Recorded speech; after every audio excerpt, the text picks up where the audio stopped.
Assalamu alaikum wa rahmatullah. Dear learners, how are you? I hope you are well. Alhamdulillah, I am also well. This is Abdul Bari. Today I would like to talk about imperative sentence.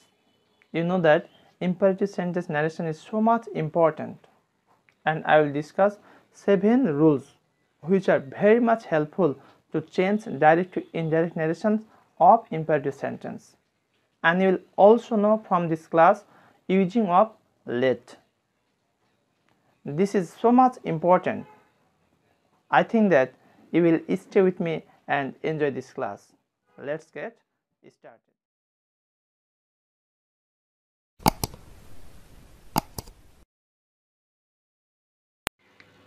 Narration imperative sentence, এখান থেকে পরীক্ষাতে narration প্রায় আসে imperative sentence থেকে, সেহেতু আমাদের ন্যারেশনটি খুব ভালো করে আয়ত্ত করা দরকার। আর এখানে তোমাদের লেটের ব্যবহার নিয়ে একটু সমস্যা হয়। ইনশাআল্লাহ আমি তোমাদের এই ক্লাসেই লেটের ব্যবহার সম্পর্কে সুস্পষ্ট ধারণা দেব, এবং সেই তথ্যটি তোমরা জানলে আশা করি তোমাদের লেট নিয়ে আর কোনো প্রকার জড়তা কাজ করবে না। পাশাপাশি অন্যান্য যে নিয়মগুলি রয়েছে এখানে আমি সেই বিষয়গুলি তোমাদের পরিষ্কার করে বুঝিয়ে দেওয়ার চেষ্টা করব। আশা করছি তোমরা আমার প্রথম থেকে শেষ পর্যন্ত ক্লাসে থাকবে। তো শুরু করি আমরা।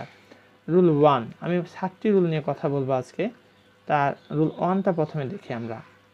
রিপোর্টেড স্পিচের অর্থানুসারে রিপোর্টিং ভার্ব সে বা সেডকে পরিবর্তন করে আমরা কি চেঞ্জ করব এখানে। যেমন অ্যাসার্টিভ সেন্টেন্সে হয় তোমার ওখানে টোল বা অথবা আমরা সেড টু বা সে বসাইছি। ইন্টারেক্টিভ সেন্টেন্স আমরা বসাইছি ইনভার্টেড কমা উঠিয়ে ওখানে ইফ বা ওয়েদার অথবা WH তাহলে ইম্পারেটিভ সেন্টেন্সে ইনভার্টেড কমা উঠিয়ে কী বসে সেই জিনিসটা আমরা ভালো করে বুঝে নিই।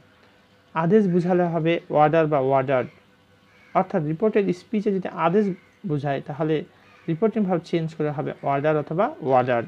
প্রেজেন্ট টেন্সে ওয়ার্ডার, পাস্ট টেন্সে ওয়ার্ডার্ড। উপদেশ বুঝালে হবে অ্যাডভাইস অথবা অ্যাডভাইসড। অনুরোধ বুঝালে হবে রিকোয়েস্ট। নিষেধ বুঝালে হবে ফরবিড বা ফরবেড। প্রস্তাব বুঝালে হবে প্রপোজ বা প্রপোজড। দয়া প্রার্থনা হলে বেগ বা বেগড। এবং আদেশ বা উপদেশ বা অনুরোধ কোনোটাই যদি বোঝা না যায় তখন টেল অথবা টোল বসাই দেবে। এটা রিপোর্টিং ভাব চেঞ্জ করে কি বসাবো সেটা দেখলাম আমরা। এখন স্ট্রাকচারটা দেখবো যে কীভাবে করে আমরা ডাইরেক্ট থেকে ইনডাইরেক্ট তৈরি করব। প্রথমে সাবজেক্ট বসাবো প্লাস রিকোয়েস্ট অথবা ওয়ার্ডার অথবা অ্যাডভাইস অথবা টেল অথবা বেগ, অর্থাৎ রিপোর্ট স্পিচে যেরকম অর্থ প্রকাশ করবে।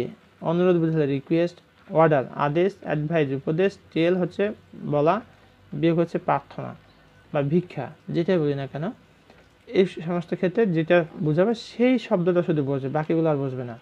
প্লাস অবজেক্ট যদি থাকে বসবে, না থাকলে বসবে না। প্লাস টু ইনভার্টেড কমা উঠে গিয়ে টু হবে, এরপর রিপোর্ট স্পিচের মূল ভার্ব থেকে শেষ পর্যন্ত বসে। এবার আমার উদাহরণ দেখি। ফলো মাই এক্সাম্পল, আমার উদাহরণ অনুসরণ করো। সে সেড টু মি, সে আমাকে বললো অ্যাজ উই শুক হ্যান্ডস। ঢাকা বোর্ড 2017 সালে এই প্রশ্নটি এসেছে। তাহলে এখানে খেয়াল করো, অ্যাজ উই শুক হ্যান্ডস শেষের অংশটুকু প্রথমে নিয়ে নিয়েছে। অ্যাজ উই শুক হ্যান্ডস সি আস্ট মানে বললো, সেটির পরিবর্তে আমরা আস্ট নিয়েছি, টোল্ড বলতে পারো তোমরা। She asked me, inverted comma উঠে গিয়ে মূল ভার্বের কী বসাতে হবে টু ফলো মাই এক্সাম্পল। মাইটা ফার্স্ট পারসন, যার কারণে অনুসরণ করবে সিকে। তাহলে মাইটা হচ্ছে পজিটিভ, তাহলে সি এর পজিটিভ কী হবে her, to follow her example. 2 number, the rich man said to the cobbler, ধনী মানুষটি কবলার মুচিকে বললেন হ্যাভ দিস মানি, এই টাকাটা নাও, অ্যান্ড কিপ ইট, রেখে দাও। ধনী লোকটি মুচিকে বললেন হ্যাভ দিস মানি, টাকা নাও, অ্যান্ড কিপ ইট, রেখে দাও। কুমিল্লা বোর্ড 2017 এই প্রশ্নটি এসেছে এইচএসিতে। Indirect, the rich man said টুকে চেঞ্জ করে আমরা কী করলাম told. The rich man told the cobbler, inverted comma উঠে কী হয় টু হয়। ইম্পারেটিভ সেন্টেন্স ইনভার্টেড কমা উঠে কী বসে টু বসে। টু হ্যাভ দিস থাকলে হবে দ্যাট, দূরত্ব বসে শব্দে পরিণত হলো that money, and keep it. 3 number, Della said to madam give it to me quick, এটা আমাকে তাড়াতাড়ি দাও। এটা রাজশাহী বোর্ড, কুমিল্লা বোর্ড 2018, অর্থাৎ 4টি বোর্ডের যে প্রশ্ন কম্বাইন্ড যে কোশ্চেন খ সেট, সেখানে এই প্রশ্নটি এসেছে। Della said to madam give it to me quick, তাহলে দেলা সেটুকে চেঞ্জ করে আমরা টোল্ড করলাম, দেলা টোল্ড ম্যাডাম, ইনভার্টেড কমাতে কী হয়, টু হয়। তো give it to me, me আছে ফার্স্ট পারসন, তাহলে অনুসরণ করবে কাকে, দেলাকে। মিটা কি সাবজেক্ট না অবজেক্ট, এটা হচ্ছে অবজেক্ট, তাহলে দেলার অবজেক্ট কী হবে, her. To give it to her quick, আর এখানে ডি বসাচ্ছে কেন, দেলা, কারণ ম্যাডাম এবং দুজনেই কিন্তু মেয়ে মানুষ। এখন এই মিটা কাকে মিন করেছে, যে হার বসায় শুধু ডি না দিই, তাহলে ম্যাডামও তো হতে পারে, যার কারণে এখানে ডিটা আমাকে ব্র্যাকেটে দিতে হবে। 4 number, Arman said to Fahim, Arman ফাহিমকে বললেন টেক ইট, এটা নাও। তাহলে আরমান এবং ফাহিম, দেখো Arman told Fahim, said to change করে আমরা টোল করলাম, Arman told Fahim to take it. Rule 2, imperative সেন্টেন্সটি যদি নেগেটিভ হয় তাহলে আমরা কিভাবে করে ইনডাইরেক্ট ন্যারেশন করব। ইনডাইরেক্ট ন্যারেশন করার সময় ইনভার্টেড কমা উঠিয়ে নট টু, 1 নম্বরে দেখলাম শুধু টু, আর এখানে নেগেটিভ হওয়ার কারণে হবে not to plus V1 plus বাকি অংশ বসে। কিন্তু রিপোর্টিং ভার্ব হিসেবে ফরবিড বা ফরবেড বসালে টু এর আগে নট বসানো যাবে না, অর্থাৎ ফরবিড বা ফরবেড নিষেধ বুঝায়, অর্থাৎ নট দিয়ে নিষেধ বা না বুঝায়, ওই কাজটা কিন্তু এই শব্দটার ভিতরেই আছে। ফরবিড মানে নিষেধ করা, এটা পাস্ট ফর্মে করা আছে ফরবিড। এছাড়া ইম্পারেটিভ সেন্টেন্সটি নেভার দিয়ে থাকলে ইনভার্টেড কমা উঠিয়ে নেভার টু বসাতে হয়। এক্সাম্পল দেখি এবার, প্যারেন্টস সেড টু আস, পিতামাতা আমাদেরকে বললেন, প্যারেন্টস মানে হচ্ছে পিতা মাতা দুজনেই। নেভার টেল এ লাই, কখনোই মিথ্যা কথা বলো না। তাহলে এখানে উপদেশ দিচ্ছে, প্যারেন্টস অ্যাডভাইজ আস, এখানে ইনভার্টেড কমা উঠে হবে, যেটা নেভারটা নেগেটিভ, নট এখানে বসবে না, নেভারটা নিজেই নেগেটিভ, যার কারণে never two tell a lie, অথবা parents advise us not to tell a lie, যদি নেভারটাকে আমরা সরিয়ে দিই তাহলে কিন্তু আমরা নট টু নিতে পারবো। তাহলে parents advise us not to tell a lie. The teacher said to me, শিক্ষক আমাকে বললেন, ডোন্ট মিস্টেক ইউর ক্লাস, তোমার ক্লাস মিস্টেক করো না, অর্থাৎ ক্লাস মিস করো না। The teacher told me not to mistake my class, your মানে হচ্ছে মিকে অনুসরণ করবে, ইওরটা সাবজেক্টিভ না অবজেক্টিভ ফর্ম না পজিটিভ, এটা হচ্ছে পজিটিভ ফর্ম, তাহলে মি আছে এখানে অবজেক্টিভ ফর্ম, পজিটিভ কী হবে, my class. Father said to his daughter, পিতা তার কন্যাকে বললেন, ডু নট কোয়ারেল, ঝগড়া করো না, উপদেশ দিচ্ছে এখানে অথবা নিষেধ করছে। তাহলে ফাদার অ্যাডভাইসড হিজ ডটার, সেটুকু চেঞ্জ করে আমরা অ্যাডভাইস করলাম, ফাদার অ্যাডভাইসড হিজ ডটার, আর নেগেটিভ হওয়ার কারণে নট টু দিতে হয়, নট টু কোয়ারেল, এটা করতে পারি, অথবা নিষেধ যেহেতু করছে এখানে তাহলে সরাসরি আমরা পাস্ট ফর্ম থাকার কারণে ফরবিড থেকে ফরবিড করলাম, father forbid his daughter to quarrel, তার কন্যাকে ঝগড়া করতে নিষেধ করলেন। রুল 3, ইম্পারেটিভ সেন্টেন্সের ডাইরেক্ট স্পিচে কাকে সম্বোধন করা হলে নিচের নিয়মের সাহায্যে ইনডাইরেক্ট স্পিচে রূপান্তর করতে হয়। এটা কিন্তু পরীক্ষায় প্যাসেজ ন্যারেশনে থাকে, খুবই গুরুত্বপূর্ণ রুলটি, আমরা মনোযোগ দিয়ে খেয়াল করি। অর্থাৎ এখানে ভোকেটিভ কেস, সম্বন্ধবাচক কোনো যদি পদ থাকে সেক্ষেত্রে আমাকে যে কাজটি করতে হবে, প্রথমে লিখতে হবে অ্যাড্রেসিং প্লাস রিপোর্টিং ভার্বের অবজেক্ট যদি থাকে, প্লাস অ্যাজ প্লাস যাকে বা যাদেরকে সম্বোধন করা হয়েছে সে শব্দটি, প্লাস রিপোর্টিং ভার্বের মূল ভার্ব থেকে শেষ পর্যন্ত। তাহলে দেখো উদাহরণটার সাথে মিক্স করি, Mamun said to them, Mamun তাদেরকে বললেন, ফ্রেন্ডস, এটাকে বলা হয় vocative case, friends help the helpless, বন্ধুরা অসহায়দের সাহায্য করো। তাহলে প্রথমে আমরা কী বসাবো, অ্যাড্রেসিং, স্ট্রাকচারটা খেয়াল করো, অ্যাড্রেসিং দেম, তাহলে রিপোর্টিং ভার্বের অবজেক্ট, এখানে কিন্তু অবজেক্ট রয়েছে, এই রিপোর্টিং ভার্বের অবজেক্ট দেম রয়েছে, তাহলে অ্যাড্রেসিং দেম, তারপরে কি অ্যাজ বসালাম, এরপর বলছে যাকে বা যাদেরকে সম্বোধন করা হয়, এখানে কাকে সম্বোধন করেছে বলো তো, ফ্রেন্ডস, বন্ধুদের সম্বোধন করেছে, তাহলে as friends.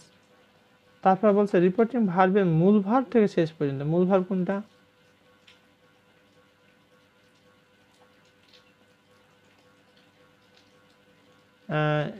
addressing them as friends, Mamun requested to help the helpless, এবার 4 নম্বরটা দেখি আমরা। ইম্পারেটিভ সেন্টেন্সে ডাইরেক্ট স্পিচে স্যার থাকলে ইনডাইরেক্ট করার সময় স্যারের পরিবর্তে বসাতে হয় রেসপেক্টফুলি অথবা উইথ রেসপেক্ট। আমরা এতটুকু বসাতে পারি, রেসপেক্টফুলি উইথ রেসপেক্ট। ওকে, তাহলে Maruf said to his teacher, Maruf তার শিক্ষককে বললেন, sir lend me your pen please, আপনার কলমটি দয়া করে ধার দিন। তাহলে এখানে কি অনুরোধ করছে, তাহলে মারুফ রিকোয়েস্টেড, অনুরোধ করার কারণে said to reporting verb change করে কি বসালাম, রিকোয়েস্টেড। মারুফ রিকোয়েস্টেড হিজ টিচার, আর স্যার থাকার কারণে এটা হয়ে যাবে রেসপেক্টফুল উইথ রেসপেক্ট, স্যারটা উঠে গেল। এরপরে মূল ভার্ব যেটা আছে এখানে টু লেন্ড, আর এখানে আছে মি ফার্স্ট পারসন, তাহলে অনুসরণ করছে মারুফকে। মিটা হচ্ছে এখানে অবজেক্টিভ ফর্ম, যার কারণে মারুফের অবজেক্টিভ ফর্ম কী হবে, হিম, ব্র্যাকেট দিলাম এম, মানে মারুফকে বোঝানো হয়েছে। কেন এখানে এম দিলাম, হিজ টিচার এবং মারুফ দুজনে কিন্তু থার্ড পারসন সিঙ্গুলার নাম্বার, যার কারণে এখানে এম বসানো হয়েছে। এখানে আছে ইওর পজিটিভ, তাহলে অনুসরণ করবে হিজ টিচারকে, যেহেতু সেকেন্ড পারসন হলে তোমার রিপোর্টিং ভার্ব অবজেক্টকে অনুসরণ করে। ইওর আছে এখানে, তাহলে এখানে হিজ টিচারের পজিটিভ কী হবে, হিজ, আর ব্র্যাকেট দিচ্ছি টি, তার মানে হিজ টিচারকে মনে করা হয়েছে পেন। এবার তোমাদের আকাঙ্ক্ষিত যে তথ্য লেটের ব্যবহার, মজার সেই ব্যবহারটা আমরা এখন দেখে নিই। লেটের ব্যবহার, লেটাস অথবা সংক্ষেপে লেটস দ্বারা প্রস্তাব করা যদি বোঝায়, তাহলে ডাইরেক্ট থেকে ইনডাইরেক্ট করার যে নিয়ম সেটা একটু খেয়াল করি। প্রথমে আমরা সাবজেক্ট বসাবো, তবে খেয়াল রাখবো লেট দ্বারা যদি প্রস্তাব করা বোঝায় তবেই কিন্তু এই স্ট্রাকচার প্রযোজ্য হবে, আর যদি প্রস্তাব করা না বোঝে তাহলে এই স্ট্রাকচার প্রযোজ্য হবে না। সেটা আমরা নিচে দেখব। সাবজেক্ট প্লাস প্রপোজ বা প্রপোজড, অথবা সাজেস্ট বা সাজেস্টেড প্লাস অবজেক্ট যদি থাকে, প্লাস দ্যাট দে অথবা উই। এখন প্রশ্ন হলো কখন দে হয় আর কখন উই হয়, এইখানে ঝামেলাটা পাকা স্টুডেন্ট, সেটি আমি পরীক্ষা ধারণা দেবো তোমাদের। প্লাস শুড অথবা শুড প্লাস রিপোর্টেড স্পিচের মূল ভাব থেকে শেষ পর্যন্ত। এই যে তোমার দ্রষ্টব্যতা দিয়েছি, নোটাবেন রিপোর্টিং ভার্বের সাবজেক্ট ভালো করে খেয়াল করে, রিপোর্টিং ভার্বের সাবজেক্ট অথবা অবজেক্ট যদি ফার্স্ট পারসন হয়, সাবজেক্ট অথবা অবজেক্টের যে কোনো জায়গাতে যদি ফার্স্ট পারসন থাকে তাহলে দ্যাটের পরে হবে উই, এবং সেকেন্ড বা থার্ড পারসন যদি থাকে তাহলে হবে দে। তাহলে ফার্স্ট পারসনের বেলাতে শুধুমাত্র হবে উই, বাকি সকল ক্ষেত্রে হবে দে। এবার উদাহরণ দিয়ে সেটা দেখি। হি সেড টু মি, দেখো এখানে হি এবং মি, এখানে ফার্স্ট পারসন কিন্তু মি, এখানে অথবা এখানে দুটার যে কোনো এক জায়গায় যদি ফার্স্ট পারসন থাকে তাহলে অবশ্যই এখানে লেটাসের জায়গাটা তখন হয়ে যাবে উই, এটা আমরা খেয়াল করব। তাহলে হি সেড টু মি, তিনি আমাকে বললেন, লেটাস গো আউট, চলো বাইরে যাই, ফর প্লেয়িং ফুটবল, ফুটবল খেলার জন্য প্রস্তাব করতেছি, চলো আমরা বাইরে ফুটবল খেলতে যাই। তাহলে he propose to me that, inverted কী হবে দ্যাট, এখানে লেটাসটা দে না হয়ে যাবে উই, কেন, এখানে ফার্স্ট পারসন উপস্থিতি আছে। চলো, সে আমাকে বলল চলো আমরা যাই, এখানে দে দিই তাহলে কিন্তু আমরা আর উপস্থিতি থাকবে না, তখন তারা হয়ে যাবে, আমি বাদ পড়ে যাব। তা আমি কেন বাদ পড়বো, that we should go out for playing football. Okay, এবার আমরা 2 নম্বরটা দেখব। মালিক সেড টু কালাম, মালিক কালামকে বললেন, লেটাস গো হোম, চলো বাসায় যাই। তাহলে Malik propose to Kalam that, এখানে খেয়াল করো Malik third person singular number, কালামও থার্ড পারসন সিঙ্গুলার নাম্বার। তাহলে Malik propose to Kalam that, এখানে ফার্স্ট পারসন কেউ নেই, যার কারণে দে হয়েছে, দে শুড গো হোম। এটাও কিন্তু স্ট্রাকচার ফলো করতে পারি আমরা। সাবজেক্ট প্লাস প্রপোজ বা suggest plus object plus gerund, reported speech মূল ভার্ব প্লাস আইএনজি প্লাস বাকি অংশ। আই সাজেস্টেড হিম প্লেয়িং, এবার হচ্ছে তার ব্যতিক্রম। কিন্তু লেট দ্বারা প্রস্তাব না বুঝালে রিপোর্টিং ভার্বের পরিবর্তন হয় না। ইনভাইটেড কর্ম উঠে দ্যাট বসে, রিপোর্টিং ভার্বের সাবজেক্ট পুনরায় বসে, প্লাস মাইট প্লাস রিপোর্টিং স্পিচের মূল ভার্ব থেকে শেষ পর্যন্ত বসে। স্ট্রাকচার, সাবজেক্ট প্লাস প্রদত্ত রিপোর্টিং ভার্ব প্লাস অবজেক্ট যদি থাকে, প্লাস দ্যাট প্লাস রিপোর্টেড স্পিচের subject plus might plus reported স্পিচের মূল ভার্ব থেকে শেষ পর্যন্ত বসে। উদাহরণ দেখি একটা, Mamun said to me, Mamun আমাকে বললেন, let him say whatever he likes, তাকে লেট হিম সে, তাকে বলতে দাও, হোয়াট এভার হি লাইকস, সে যা পছন্দ করে। এখানে কোনো প্রস্তাব তাকে করা বলা হয়নি, তার মন্তব্য সে কী চায় তাকে সেটা বলতে দাও।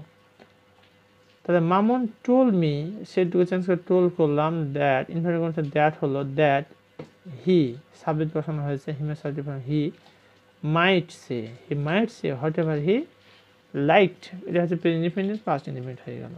এবার শেষ যে রুলটি আমরা দেখব সেটা দেখে নিই। লেট মি, হিম, হার, দেম, হাসান, করিম ইত্যাদি থাকলে প্রস্তাব বুঝায় না, তখন রিপোর্টিং ভার্ব হিসেবে সেড অথবা টোল্ড অথবা উইজ বা বেগ বা রিকোয়েস্ট বা কমান্ড বা অর্ডার ইত্যাদি ব্যবহৃত হয়।